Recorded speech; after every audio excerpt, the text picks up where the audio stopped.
Moving on to the last game of the night, we have the Lakers advancing to the second round with a blowout victory by 40 points, 125 to 85 over the Grizzlies. Uh, a shocking game because I felt like the Grizzlies had something that had a chance to get in there and really uh, upset the Lakers, right? I picked the Grizzlies to win this series in six. That didn't happen. A lot of things transpired. Ja Morant getting hurt with his hand, them having to play undermanned, all these other things. And I was like, I still think the Grizzlies, if they pushed the pace and able to knock down enough shots, they would have a chance. And Friday night, they had absolutely no shot. No shot. The Lakers came out with a high intensity on both ends of the floor, especially defensively, really protecting the rim. Anthony Davis was fantastic on the boards and inside, really dominating the Grizzlies on the inside on both sides, and that played the big dividends in terms of how they were playing.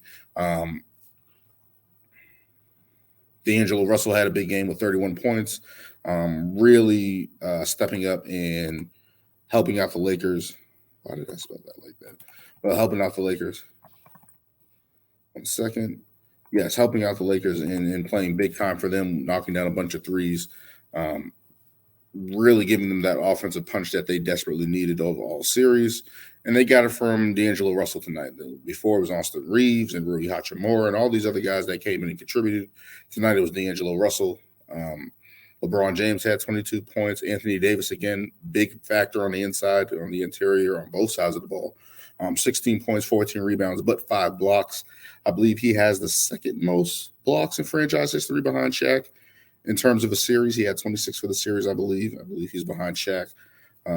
Just speaks to the level of Anthony Davis and the level that he can play at, especially on the defensive end. And that really deterred the Grizzlies a lot tonight.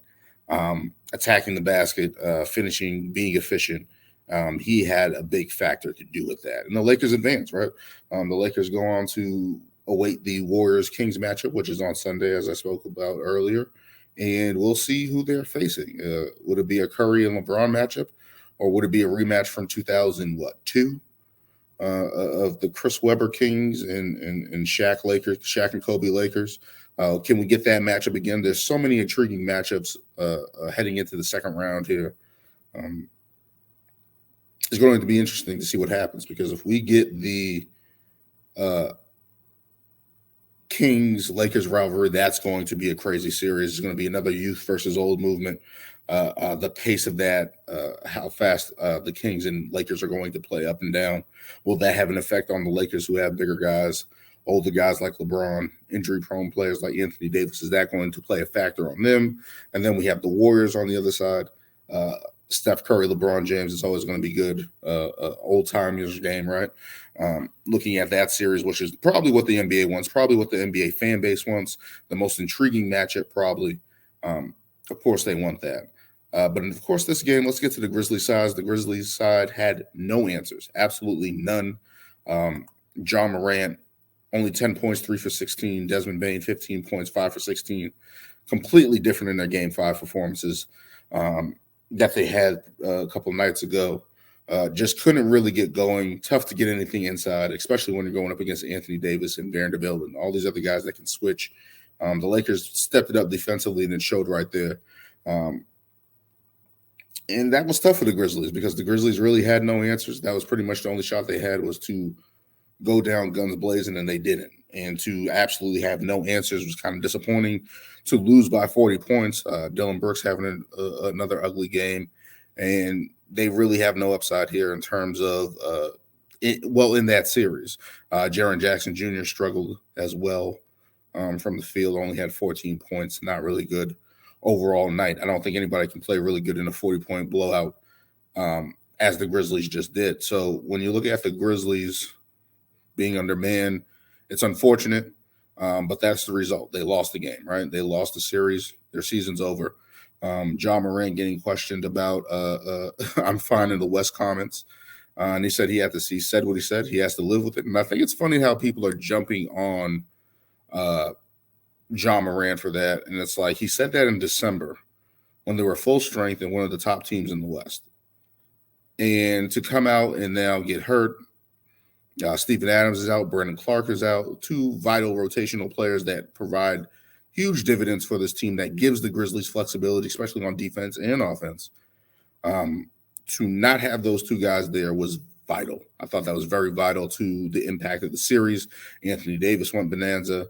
And you're just like, why are people harping on this because they want to see the Grizzlies downfall? Okay, that's fine. But it's like this team wasn't even at full strength. They were down two rotational players, and people are getting on them and making all the. I mean, that's part of the game, right? That's part of the internet, right? They're going to make their memes or whatever the case may be. But looking at the optics, I think the Lakers are very lucky to have Steven Adams and Brandon Clark out.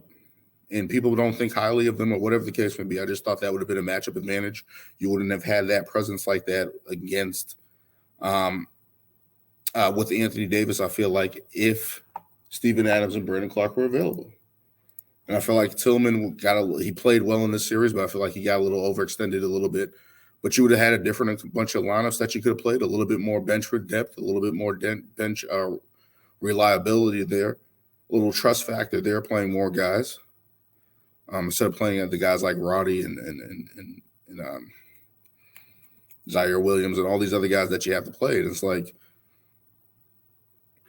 there would have been a little bit more comfortability there, a little bit more balance there for the Memphis Grizzlies. But let's give kudos to the Lakers, especially in this game 6, really shutting down the Grizzlies. The Grizzlies only shooting 30% from the field and 31% from three, which is atrocious. They had no answers, absolutely none, with Vanderbilt and Anthony Davis and these guys squeezing the lanes and basically protecting the rim like that and not being able to get points and get to the line like they would have paid dividends, and not getting those second chance points that really helped the Grizzlies, especially with the loss of Steven Adams. You look at it from that perspective, you're like, okay, there's not really much, especially if the shot's not falling, Luke Kennard's hurt. All this other stuff is happening to the Grizzlies, and it's just unfortunate because I feel like this could have been a better series. It could have probably won 7, and it didn't. Kudos to the Lakers for shutting it down defensively, stepping up on that side of the ball where they really needed to, and really getting other guys involved, like especially Dangelo Russell and Austin Reeves and all these guys. Kudos to the Lakers. They're advancing, made the big trades after the trade deadline, made the playoffs, and have a chance to pull up a big upset and have a favorable side of the bracket. It looks like they can go in and beat the Warriors. It looks like they can go and beat the Kings and be in the Western Conference Finals. And whether that's the Suns or the Nuggets, they match up well. They're going to have a depth advantage. They're going to have a size advantage against those teams. So it's going to be interesting to see where it goes for the Lakers moving forward. But yeah, that brings it down. And it's very interesting to see where these series are going to go. That will do it for this episode, as it just recapping last night's games. I did do a Eastern Conference preview,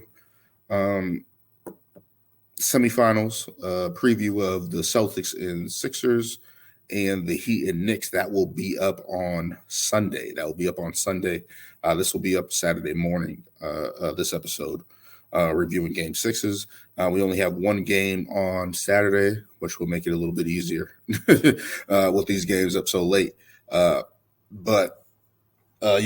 have Game 1 of the Suns and Nuggets, so that will be interesting to talk about as well. Heading into Monday, we have all these games happening. We have the Knicks and Heat as well. We have the Warriors and Kings on Sunday. Those two games are going to be interesting to talk about. I'll probably talk about those on Monday. But that will do it for this episode, and I'll be uploading these soon. Don't forget to like, comment, and subscribe. And until next time.